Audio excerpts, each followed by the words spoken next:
बात उन दिनों की है जब पांडव अपनी वनवास में दिन बिता रहे थे। जिस समय पांडव एक चक्र नगरी में ब्राह्मण वेश में जीवन बिता रहे थे, तो उन्हीं दिनों पांचाल नरेश के कन्या द्रौपदी का स्वयंवर की तैयारी होने लगी।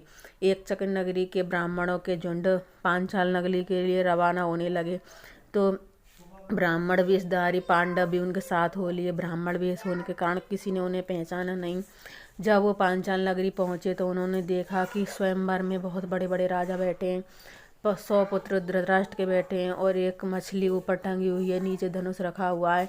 वो सब भव्यता उन्होंने आंखों से देखी। तो उन्होंने देखा कि धृष्टद्युम्न आए और सभी राजाओं से कहा कि एक एक करके सभी इस पर निशाना लगाने की कोशिश करो।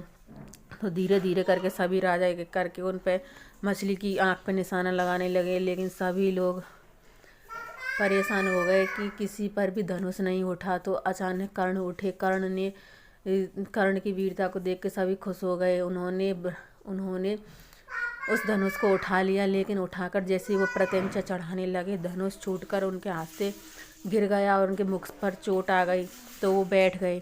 फिर अचानक ही भीड़ से एक ब्राह्मण उठा, अर्जुन उठे और उन्होंने जाकर के उस प्रत्यंचा को चढ़ा दिया। चढ़ा करके वो उस पर निशाना लगाने लगे। लोग उनका विरोध करने लगे कि ब्राह्मण होकर के ऐसा ये क्यों कर रहे हैं, कि ये क्षत्रियों की सभा है। सभी लोग नाराज हो गए, लेकिन कृष्ण भगवान उठ करके उनका विरोध किया और उन्होंने कहा कि ब्राह्मण हैं तो क्या हुआ, ये वीर हैं।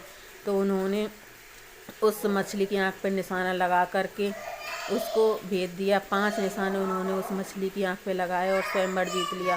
द्रौपदी का खुशी का ठिकाना नहीं रहा, क्योंकि द्रौपदी जान गई थी कि ये पांडव हैं।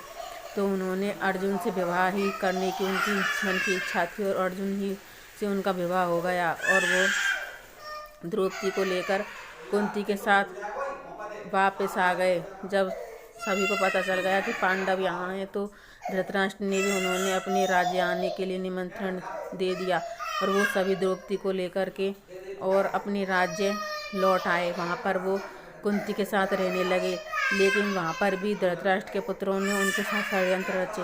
आगे की कहानी आगे के पार्ट में मिलेगी। मेरे चैनल को सब्सक्राइब करें।